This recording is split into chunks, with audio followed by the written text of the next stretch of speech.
Hello, Josh. How are you today? Well, hello. How are you doing? I'm doing great. Today, our topic, we are going gloves off after dark on identity. I feel like it's a great topic because identity has so much to do with how we live our lives, what kind of relationships that we're in. And, there are definitely people out there, and I've been encountering a lot of them recently, who really stay in relationships. And I often wonder why they stay in relationships that are dead, because you would almost think that people stay in dead relationships because they love the other person so much. But what I'm realizing is, I think people stay in dead relationships because their identity is actually attached to that relationship. Hmm? I mean, and I thought about my own relationship before I left it. I was married for, almost 25 years.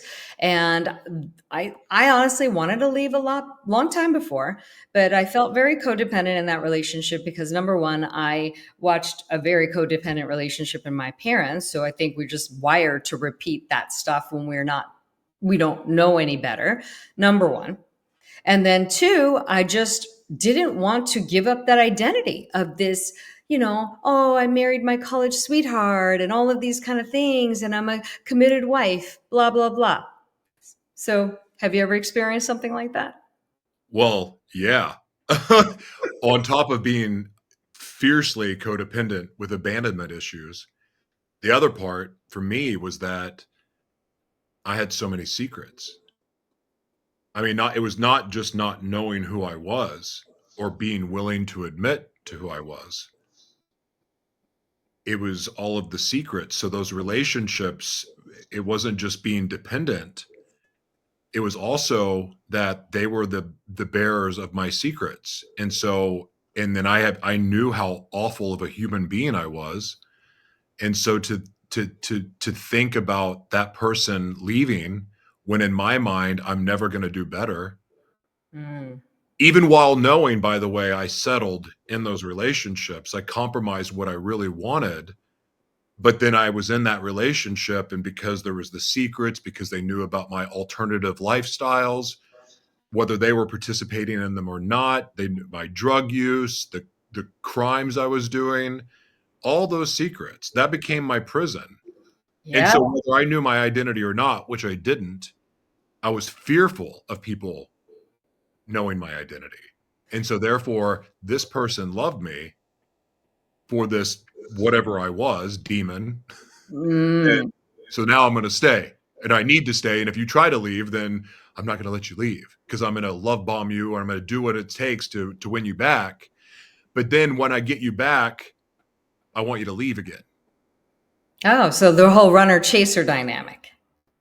What? Yeah, isn't that part of a codependent cycle? Yeah, Yeah. that was me.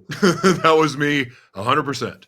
Yeah. Oh, I know. I've been involved in that as well. And it's so interesting. So you said something very interesting. So you felt maybe safe in that relationship just because they knew parts of who you really were. They love my monster.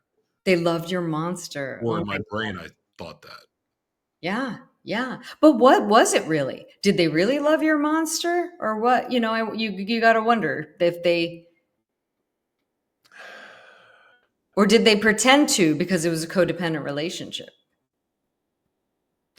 Well, let me ask you the question. Let me repeat a question back to you, and maybe that will give the answer. Okay. Have you ever been in a situation with somebody that's hurting you, and yet you can go to anyone in the world to get help from? But in your mind, that person that hurt you is the only one that can fix you or love you back to health.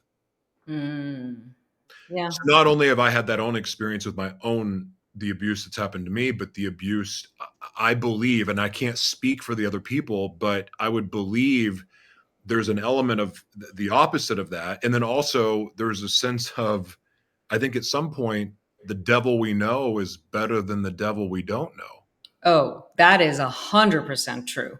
And I think that kind of just tying that back to, part of how we started, a lot of people are really more comfortable with something that they know, even though it's lonely, even though they may have no intimacy in the relationship, even if they know it's not right, even if they're settling. Any of those things could be true, But it's easier to deal with what you know than the devil that you don't. And at certain point, I think that there's like the need. Okay, I hated my father, and this is in the realm of relationships still. Mm-hmm. Hated his guts, Mm-hmm. but he was the only approval I ever wanted. Oh, I can relate to that. Childhood carries over into all the other relationships, and I could even look at my professional relationships. Mm-hmm. Like I think there's something to that saying, and even though I'm sure that people could poke holes in this, but how you do one thing is how you do everything. So if I show up codependent and narcissistic or whatever else in a romantic relationship, I'm probably going to be the same way with business and other relationships, or even worse, those other areas will serve as my mask to hide what I'm really doing over here because I've Oh, lived yeah, that life too. Again, that's still an identity issue though, because exactly. you're this is why for me authentic storytelling matters. Because I for me separating my business life, okay, because I had DID, multiple personality disorder is what it used to be called. Mm-hmm. Identity was a massive issue for me. And because of the switching and the disassociating and all these other things, like I got to this place of like I just want to be Joshua. Like that's all I want to be is Joshua. Like whatever that looks like, I just want to get to that place, but I never was. Yeah.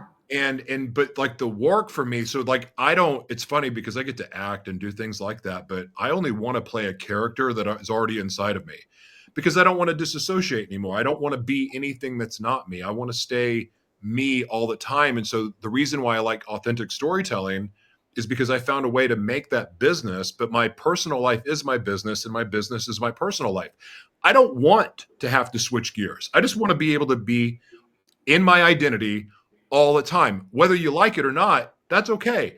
But I need to be me for me across the board, period.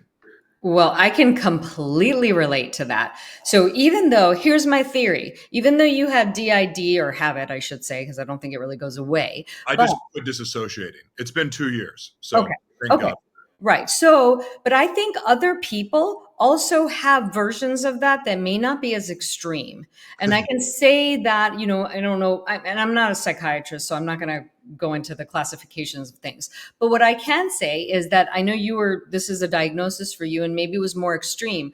But in my life, I also experienced similar versions of that, meaning I had my persona as a surgeon, then I had my persona as a wife, then I had my persona as a mother, then I had my persona as a friend. I had different personas, but none of them were the same people.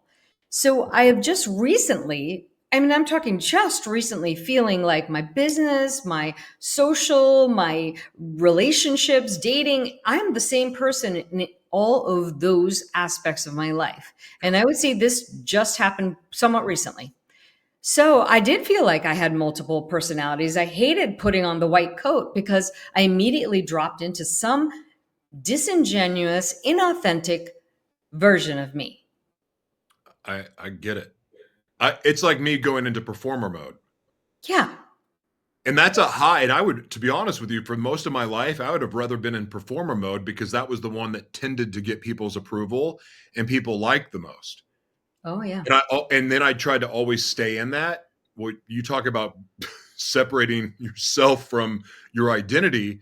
Mm-hmm. I mean, because then you fall into, well, now I need to do some meth or coke or ecstasy to stay up. I need to do this. I need to do whatever it takes to be able to perform so I can put my mask on to look like this person that people seem to be drawn to. Mm-hmm.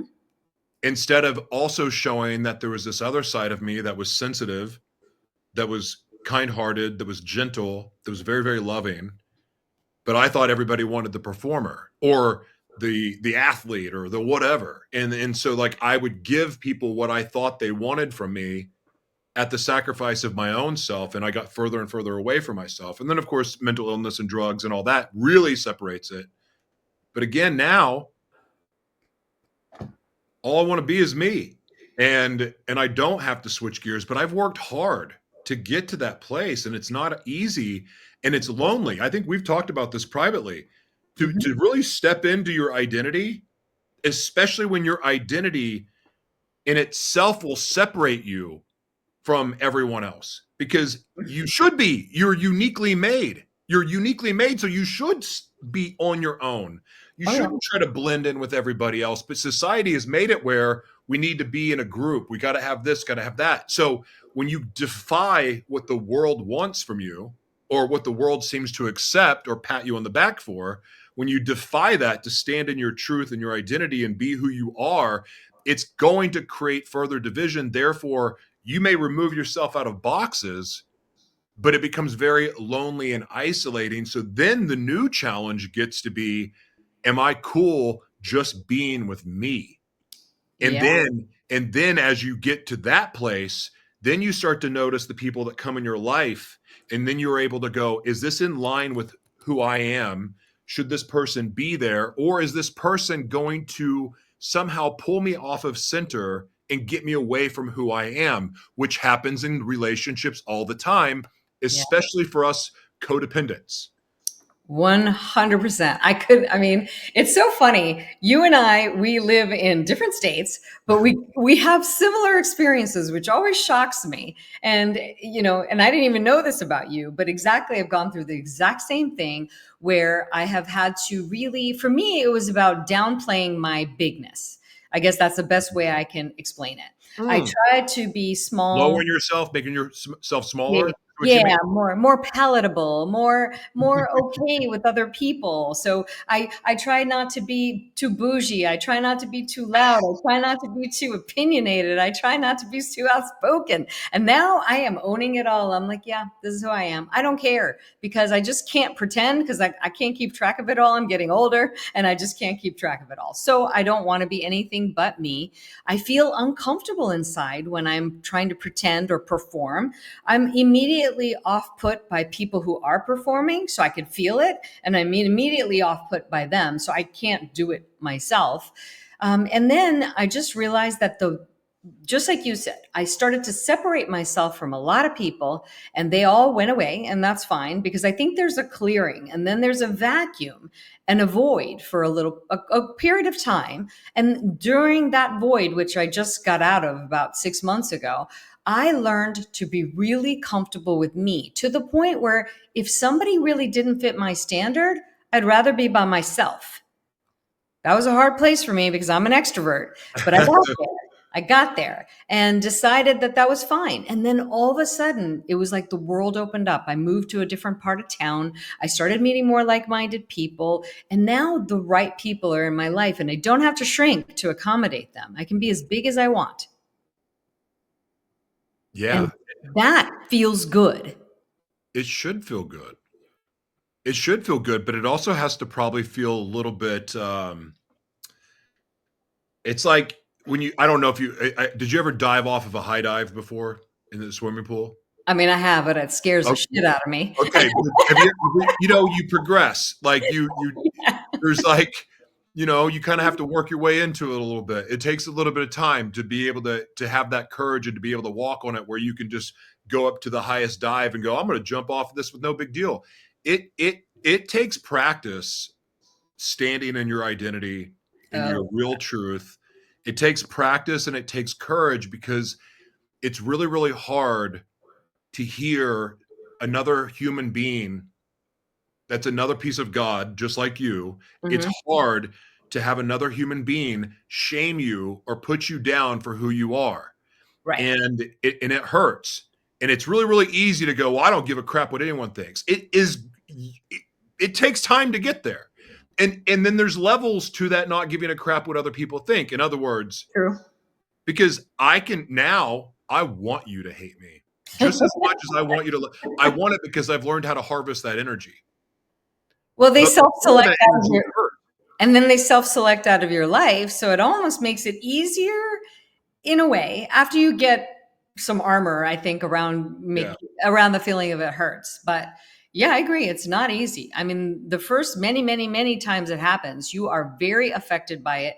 You take it very personally. It makes you feel terrible about you. You literally go home and like, nobody likes me. Nobody loves me. I want to go eat worms. Literally, you feel like that. Worms and boogers and all kinds of stuff. Whatever. You go right Yeah. into that childhood phase where And you're like, maybe even like, 24 donuts too. yeah. It's amazing. You just drop into this little child who just feels like nobody likes them. And then it starts to shift, and you go, okay, well, maybe that's not really true. And then I think what I did was I was like, who cares if anybody likes me? Do I actually like me? Oh, that's a better question. That's a better question. And that was the question that took a really long time to answer.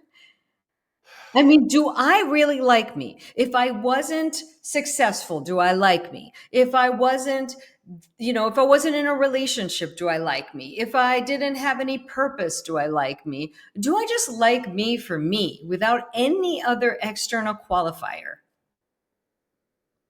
And then luckily I had a dog that just liked me for me. So that does help. Something about animals, yeah. I Well, was it's like, always bad when your dogs don't or your pets don't like you, then oh, like, that would have been terrible. So at the end of the day, if it's I thought nobody else liked me, I at least had him, and he looks at me with those puppy dog eyes, and I was like, all right, I don't know, he loves me. It's not too bad. And plus, my kids love me too. So I had those three. I mean, you're winning if your kids like you and your animals like you, because It's not so bad. So really, there were points where I literally had to say that to myself.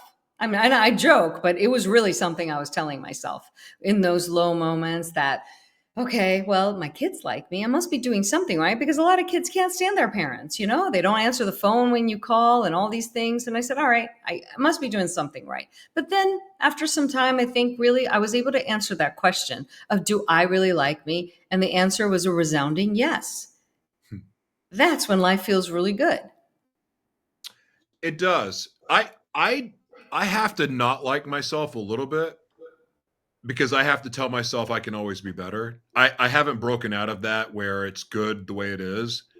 Um, and I still have a very much it's not good enough mentality. Mhm. But I actually don't want. I'm not a. I don't. And I've had therapists try to tell me how this is wrong, and but I also can look at them and say, well, you misdiagnosed me for most of my life, so screw you. I don't really care what your opinion is, because I feel right about this. I don't want to believe that something's good enough right now at this state of my mind.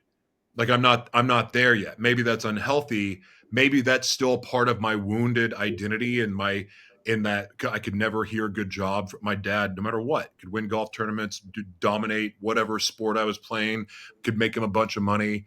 Mhm. Never heard, I'm proud of you, good job. And so like I still have that in the back of my head when I get close to someone and I Mhm. become a friend, or if it's romantic, or even if it's family, like I want to make them proud. And there's a part of me too is that I have so many years of destruction and wreckage that I've left. This trail, they called it Hurricane Josh because I would just destroy everything in my path, and then generations of people after that. Like I was devastating to people. So in my mind, like I want there's a drive inside of me of that I want to prove that I'm going to be better and better and better, and I want to prove that I am the man that not because I admit that I'm not who I want to be yet. I'm Mhm. working that. I'm dedicated to it. I'm relentless about it, but I will always believe I can be better. And Mhm. there's a part of that is I want to show the people who have been with me through this wild ride that I've taken them on that their faith in me, their belief in me, and their willingness to give me another chance is not wasted. I can understand that. And again, when somebody's diagnosing you or telling you something's right or not right, or the way to be or not way to be, I mean, I think it really depends on your situation. I could say that I would feel the same exact way if I left behind a wreckage. Mhm. They make sense. Fortunately, you did. I mean, I did to some extent when I was younger because I'm a Scorpio and I have a bad temper. Or used to have a bad temper. It really takes a lot to get me upset these days. But I definitely would, blow up at people and have temper tantrums. I mean, this was a long time ago. I haven't been that way in a while. So I know what that feels like to some extent because I would leave behind a wreckage and feel like I needed to really repair that. But I haven't done that in a very, very long time. And for me, it shifted because I've actually not been like that in so long. But what I have is a father that's very similar to yours, where I never got good job, one who literally villainizes me no matter what I do and what good I do in the world. I'm completely villainized because I don't have a penis. Because in my culture, if you're a man, you could do no wrong. And he literally talks about my brother like he's perfection, which he's, nobody's perfect. But then he vilifies me all the time. And recently he just vilified me to my son. And I said, no more. Hey, I got a question because I don't know a whole lot about your culture except I've grown up around several people in my life that I've been friends with that are from India, or maybe they've come to America, or they're still in India. And so I'm not like an expert on the culture by any means. Right. But you, like, from my understanding, there's a massive shift happening right now in the Indian culture, correct? Hmm. Where women are rising up, because I see it. I mean, most of the people I speak to, and I've been friends with mostly Indian men. Hmm. Now I've become friends with a lot of women from India, and they're all like boss entrepreneurs. They've got a hustle like nobody's business. And like they are forces to be reckoned with like I've never seen. And like, but my impression of the men, and I'm not trying to generalize, but all the doctors that I've worked with over the years from India, and like and or whether they were chemists or their attorneys or anyone I've ever been around that was male from India, had this jolly, like non-serious personality. I mean, they were very smart, but they were kind-hearted and goofy and didn't really seem to take anything that seriously about life. They were kind of go with the flow. But then I'd always heard about how militant they were towards women. I've never seen it. I've only had my experience with men. So to now see these boss lady women from India rising up, and I'm like, okay, like what's going on here? Can you explain? Can you talk about that? Like, how far off am I about the men? Because I don't know, and I'm curious about this. Well, I don't really, so I'm going to be honest. I don't associate that with that many Indian men. Why? Because I dealt with my father. So I remember when they wanted me to marry an Indian man, and I was like, oh no, that's not happening. So I never really was around a lot of Indian people. People ask me, I've never even been to an Indian wedding. I don't have any Indian friends. I have no Indian friends. You're like a white girl. I'm like a white girl. I'm like a white girl. That's I not have what. more culture than you do. I'm just kidding. Well, but there were things I didn't like about my culture from day one. So I think I just removed myself from it. I came to America. I actually got along way better with anybody who wasn't Indian because they were just too traditional for me and the way I think. So I just really never had a lot of Indian friends. And I married a white guy. And then that was the end of that. And then after I got divorced, I thought to myself, maybe an Indian guy would be a good fit because we understand each other's culture, etc. I had never made it past a second date with an Indian guy. I think I went out with two or three, and it was the same thing every time. And just, I couldn't do it. So I was like, Interesting. and I'm talking, I really went deep into it, meaning one guy I dated was, I think he'd come to America when he was 20. Okay. Mhm. Then I thought maybe it's because he came to America when he was 20. So maybe if I was with a guy, maybe I date a guy that's been in America his whole life, like me. I did that too. Same problem. They have well, a couple of things. Their parents are extremely involved in their life. I don't want that. That's not something I want.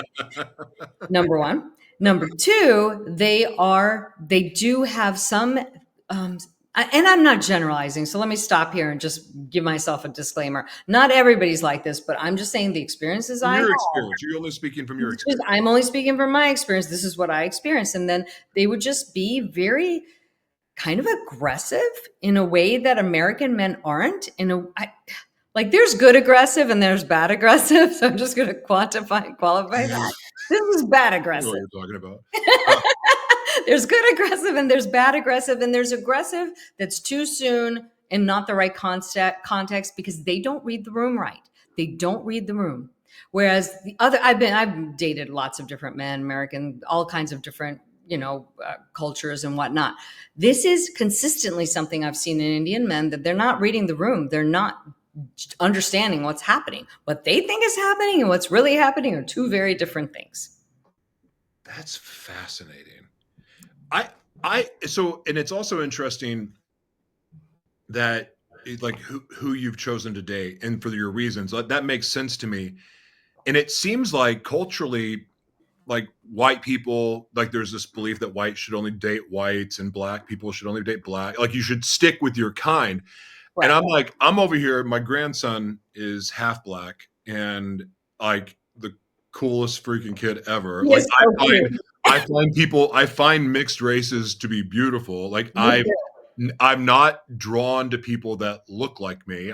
Or even act like me. Or like I love difference and diversity and Same. it's like I don't get it. I don't get the mindset of like our cultures need to stick together. Like, isn't life more fun when we're celebrating and enjoying the different parts of God's creation? I And humans from different parts of the world are part of that. Yeah, and I would, of course, no culture, not all people in every culture are the same, but you will see similar traits. And I don't really think I even think like most Indians do. I don't feel like I don't know. It just doesn't work for me. And What I about an arranged marriage? Would you do an arranged marriage? Hell no. I Like told my looking back at it, going back from day one, like before you got married, would you have ever done that? No, so this is a funny story now that you bring that up. So my parents, I think I was close to 20, I was almost 20, and I was about to go off to college, and they said, oh, this is a good time for us to start looking for you for a nice Indian man. And I'm thinking, oh my God, I can't even stand Indian men. I like all the white guys. I don't know what to do. I didn't say anything much, but I didn't express any interest. And about a year later, I bring my husband, then to be husband, home, and I'm like, we're getting married. I was like, end of discussion. Because I am not doing this whole arranged marriage thing. So, no, I would never do that. And I told my parents this. I said, listen, I don't even trust you to pick out outfits for me. Okay. So, I'm not going to allow you to pick a husband. Oh my gosh. That's what I told them. You know what?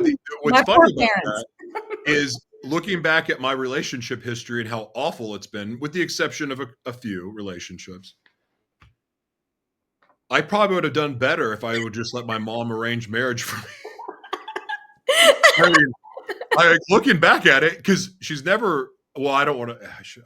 I don't care. She's never really thought that any of the people I've been with, maybe one person, was really the right person for me. And whether she's right or not, who's to say? Right. But the relationship's failed, so right now she's proved correctly. Right. So, like, I probably would have done better that way. Yeah, I wouldn't have. I promise you I wouldn't have. I mean, not that, listen, I was married for a while. It wasn't, it wasn't what I wanted, but I still think I chose better for myself than they could have. So, I Well, mean, they definitely couldn't have chosen for me. And, because what they want out of a relationship for me is just somebody who can take care of me. Well, that's not even been the case. I'm the one who's been our biggest earner. And so, and I'm not looking for somebody to take care of me. I'm looking for somebody who's an equal and somebody who's a partner. But that's not what they want because they're stuck in the old mindset of a woman can't make her own money. She needs a man, et cetera, et cetera. And it's not what I want. well, you also don't want someone in your way, because you are ambitious, you have big goals, you have big dreams still. Like, you're not Mhm. done with your dreams. You're not done doing the things that you really want to do. You have even bigger goals that are beyond what you've already accomplished. So, like, someone wired that way, the only kind of partner they can have is someone that knows how to play a supportive role, knows how to stay out of the way, be there in time of when it's time to support, when it's hold the high, maybe if it needs a hug, maybe if it's a kick in the butt, whatever it is. But you need someone that's going to push you towards your dreams, not try to put you in a cage to say, no, I need you to make me dinner at 5 o'clock, woman. Make me some cookies after that. That's never going to work. I don't think that really should work for anybody. No. I don't even. I listen. I know. Totally get. Like, one of the greatest blessings in the world is growing up, and when you come home from school, having your mom there, and she's got a snack for you, and she's doing the thing, and your mom's always home. That is a blessing to have. It It is. really, really is. However, over time, I'm 47 years old now, and I think about all of the women I've met in my life, even the ones that played the housewife role. Mhm. Every one of them put their own dreams on hold Mhm. for family. Mhm. And maybe that's a religious reason, maybe that's because that's how they are raised to believe, but I know inherently every single one of those people, and it's a small sample size because there's 8 billion people in the world, but in my experience, anyone, male or female, that puts their dream on hold for someone else, Mhm. or we're going to elevate your dream first, that gets things out of whack and out of balance, and I don't believe it can ever work, and it always leaves somebody with the feeling of resentment Yeah. or whatever. But yeah, I don't see how that works, and I know that that goes against that family dynamic, the nuclear family structure, and all that we've been raised to believe is right. But I keep going back to this belief that the most important thing that we do is do what we're created to do. Yeah, And I you agree. will find a partner if you're doing that, and if you're in flow with what you're created to be, and you're in your identity and your purpose. Living in your purpose is attached to your identity, because you can't live in your purpose unless if you know your identity. So if you're doing that, that's living in truth, and truth will attract your tribe. Therefore, you will attract the right partner for you that you can soar together. You can help each other heal and grow and push each other forward instead of playing the submissive role. You can both be. I mean, there's a time to be submissive and a I time to. just was gonna say the same thing. But again, you can still, both of you together Right, can match each other's energy and push yourself there. You can still play supportive roles in each other's lives while right. supporting each other to do what we all individually are supposed to do, created to do. 100%. And I think what you said is so powerful because, and it really just ties back into identity. We have to know who we are first. Then we have to really know what our purpose is. And, there's no right or wrong purpose. There's just a true purpose that we have to know what that is. And Yes. then from that space, can you find the right partner? Because if you don't know those two things, you actually cannot attract a proper partnership. And then most people are in partnerships because, well, for all the wrong reasons. They don't want to be alone. They just, they need somebody for maybe emotional support or financial support, or they're just, there's so many wrong reasons to be in a relationship. And I've encountered in my own experience, like a lot of them. A lot of them. You probably have too. And now I feel like I'm in a place where I think there's only one right reason to be in a relationship. And is exactly what you said, where both parts of that relationship know who they are, know what their purpose is, and allow each other to grow and soar in each other's lives. And if it's not that, I think I got a dog. I mean, again, I don't know what that does for the fate of humanity. I don't know if that way of thinking is what leads us closer to a transhumanist world, but where there's less kids and all that because people are not making multiple babies.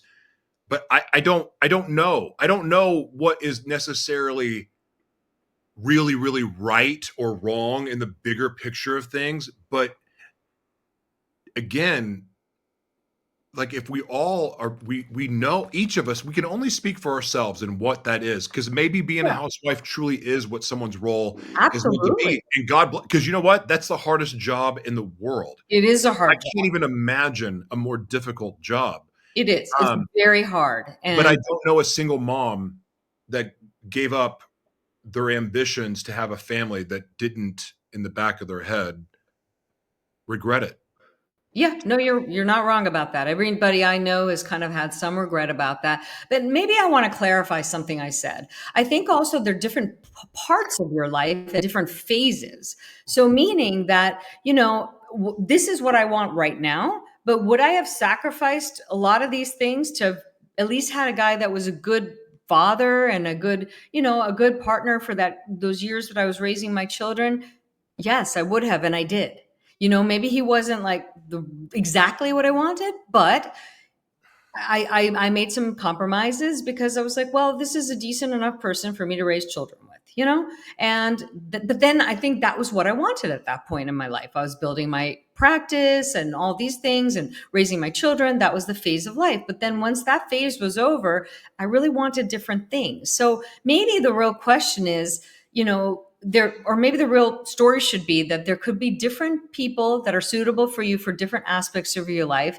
Maybe we don't need to stick to the fantasy that there's one person for your whole life, because that's a lot.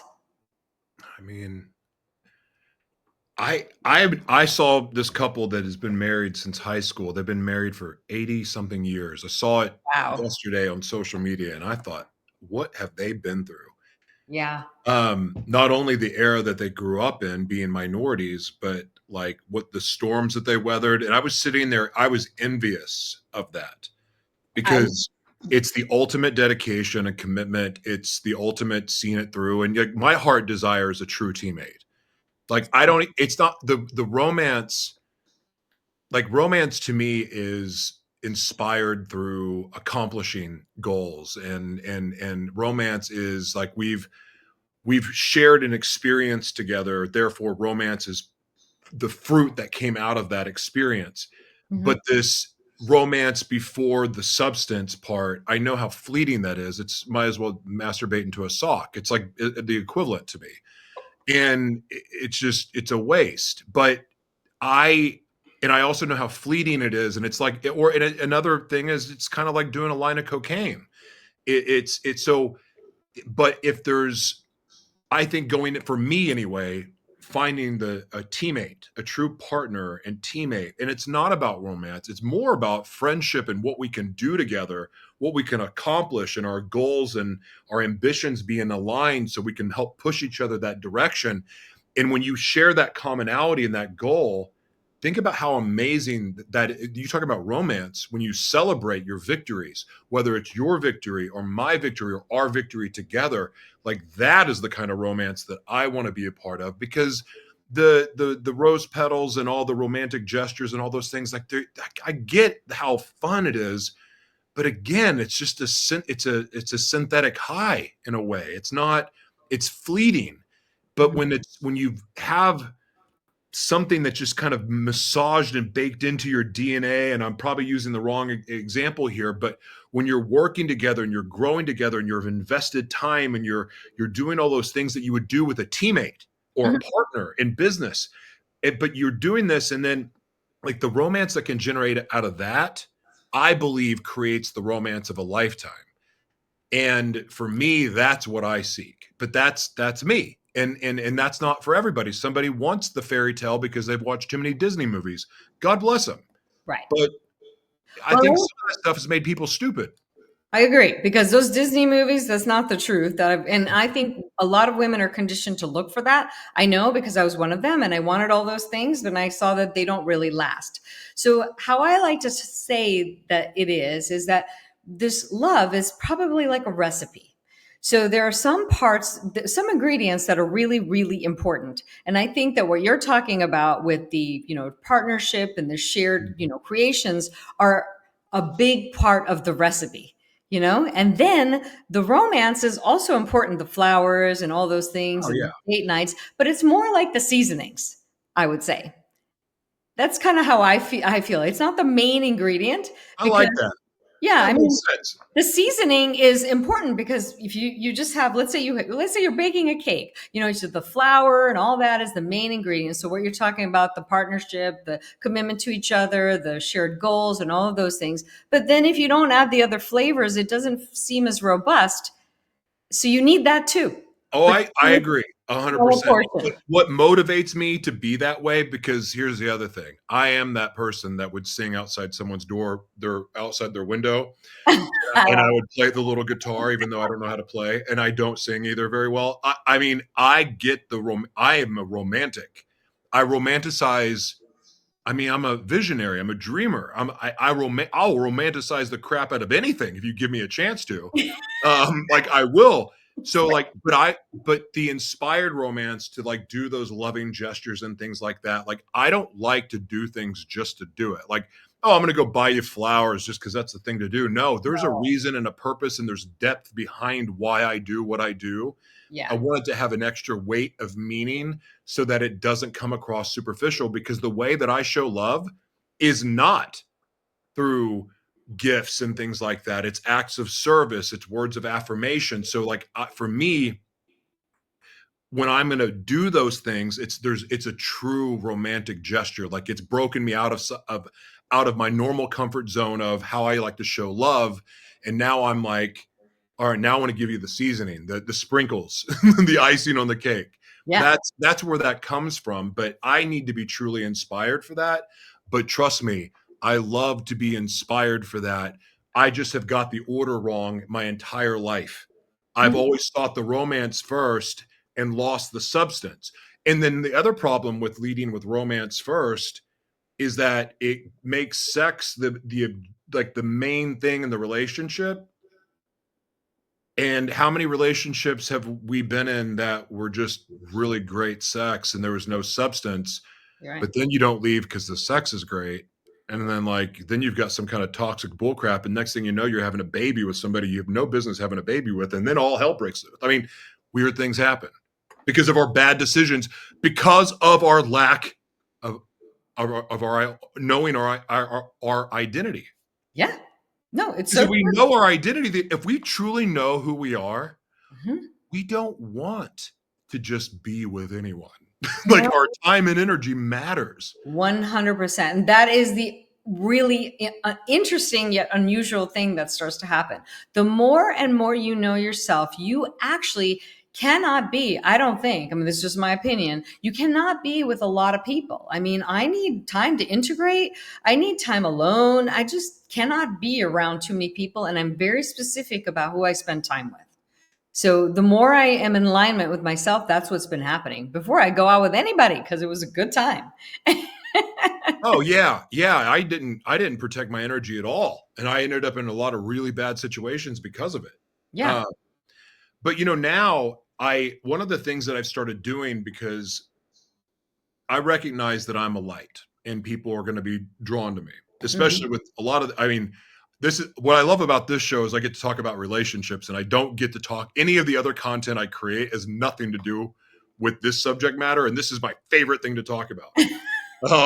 It is. I feel weird talking about it on my own. So it's like way more Well, it is frustrating for me strange. to do. I like talking about it too, and I can't really talk about it on my own. This is where you need the polarity to be able to talk about it. You need a masculine and a feminine. And I think Yeah. both of us have an embodied masculine and feminine within us. I very much am. I mean, Yeah. I don't apologize for it either, because I like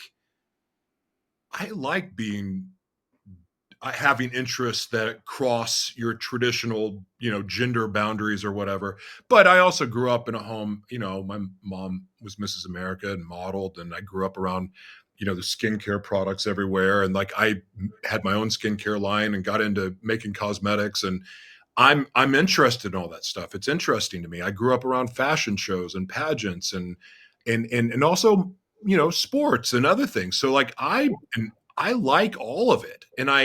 And that's allowed me to be very comfortable in both energies. Yeah. And that's where I think a lot of us maybe are also hiding a portion of our, if we're women, we're maybe hiding a portion of our masculinity. If we're men, we may be hiding some of our femininity. We should embody all aspects of ourselves despite what society says. So I think that's what makes this work between the two of us, because I have definitely a well-developed masculine side to me and a feminine side, and you also. So I think this is how we can explore these topics so well. Have you heard the belief system? And I don't know enough about it, and I've heard about it. I try not to stuff a lot of belief systems into my head. I find them interesting, but I don't want to apply all of it. But there was something I heard years ago that sounded really interesting to me, like the story of Adam and Eve, for instance, is essentially that we are all this is the belief system, that we're all born both. But as part of our punishment, again, there's multiple theories at this place in the story, but essentially the game of life, like we are, as the game that we are pulled into, is like we true are the true selves is masculine and feminine. Mhm. But at the beginning we were split, like both energies were split, and the game of life is essentially doing all of the work necessary to bring the divine masculine and the divine feminine back together within ourselves. And that's how we truly discover who we are and our identity.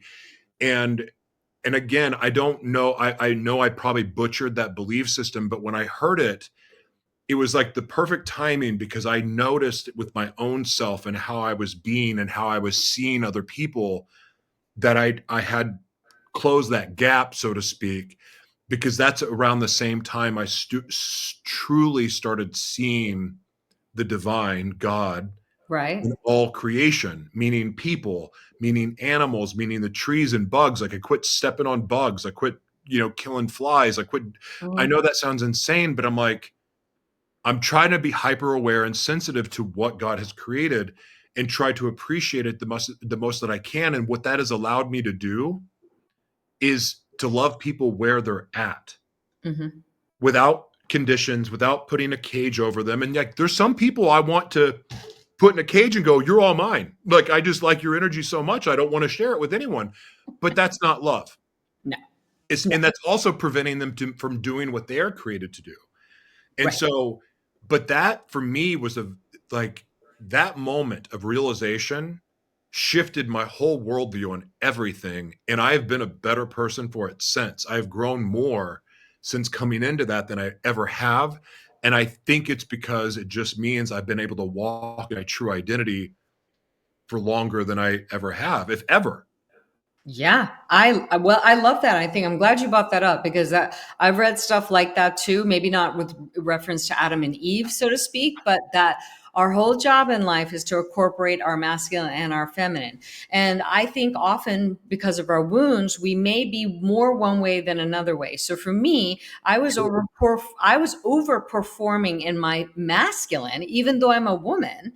So what took me a long time was to figure out how to really be in my feminine, to allow receiving and be more flowing, and that's what my work has been. I mean, there are other women probably have to work on their masculine, but I had the other problem. So it's taken me a very long time, and they say that once you have integrated your own inner masculine and inner feminine, which is what I've read or saw somewhere, that typically it makes it easier for you to actually attract a aligned partner. I've just noticed from the people that show up in my life now, Hmm. it's very much that. But the other thing that I've started to do because I've noticed how certain relationships and the people that you allow in your life, they really can shift your and alter your path if we're not careful. Hmm. So I really work hard, and when I have new people in my life that show up, and there's always people that show up, they just don't Hmm. stay around.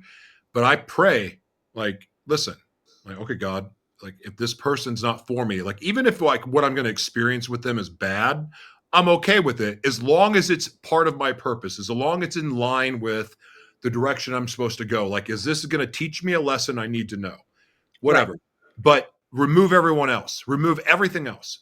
And it's funny, of all the prayers I think I've ever prayed in my life that get answered, like none of them seem to get answered immediately, except for the one about removing people. Like when I surrender whatever no longer serves me, I surrender it. It's gone. It's gone. It stays gone. So that means people, whatever. So if the people are still around, I'm like, oh, this is good. This is good. Like this, I'm gonna get to do part of. I'm gonna do a little bit of a journey with this person. And then once I learned that lesson, because like I realized that I was having a 1 month journey and a 2 week journey and a 2 month journey and a 4 month journey, and I'm like going, well, this is exhausting. But I look back at it and go, well, they all had lessons, and then they left when that lesson was over. And so now I've learned just to accept the fact this is teaching me how to be in the moment, to be present. So I'm Hmm. going to enjoy my time with you right now in this moment. But I also know that you could disappear tomorrow and I'll never talk to you again. And I get to be okay with that. That's the next evolution of my healing that I'm dealing with right now. Hmm. But I'm also secretly kind of excited because I've actually had some people stick around for the first time a little bit longer than normal. And I'm like, you know what? I really enjoy this and I'm Well, grateful. probably you're getting further along in the healing journey, so they're sticking around a lot longer. I've noticed the same kind of trajectory as well. I mean, and I tell you, our conversations, they go by fast, you know? It's like we get it so deep, and I always just love these conversations. So, just wanted to kind of wrap up maybe some key points that we have. I would say that, it's one of the things that come up for me are that You and I are on very similar trajectories and have some very similar life experience. I would say that identity is crucial in living the life that you really want and attracting the people in life that you really want. And did I miss anything that was super important? And then we also talked about integrating the feminine and the masculine within ourselves and within our identity. Those are like, I think, the three big things that I took away from this conversation. A lot of people don't, when they hear divine masculine, divine feminine, they think it has something to do with sexuality. Get your Mm, head out of the gutter. Like, there's plenty of things to have your head in the gutter about, but it has nothing to do with that. I yeah, didn't know that at first either. right. And like that first realization, like for if you were listening to this audience and Hmm. you immediately thought sexuality when we talked about divine masculine and divine feminine, it's time to do some research Yeah, because it's not that at all. And the sooner that you learn that, in my opinion, you're going to be a much happier person and you're going to start caring a lot less about what other people do and care more about what you do. totally, totally. Well, thank you, Josh. It's always a pleasure for everybody out there. I'm grateful to have Josh as my co-host on this show here. Check his website out. He does a lot of amazing things other than just talk about relationships with me. Check out his other This stuff. is my favorite thing to talk about. I know, but he does a lot of other things. So check out his website. It's pretty awesome. And then for those of you who are following me, please follow me on YouTube, subscribe. We have Gloves Off. We have Gloves Off After Dark and Unbound and Uncensored. It'll probably be at the early part of next year because sometimes I bite off a little more than I can chew, but that's just what I do. That's just how I operate, Overachiever. right? Yeah, I'm an overachiever. I just think it's going to all happen faster, and it happens when it happens. So I've really begun to be okay with that. But Mm, anyway, everyone, we do this once a month. Typically, it's the last Sunday of every month, 6 p.m. Pacific, 9 p.m. Eastern. So definitely join us in December for another episode of Gloves Off After Dark. Bye, everyone. bye-bye.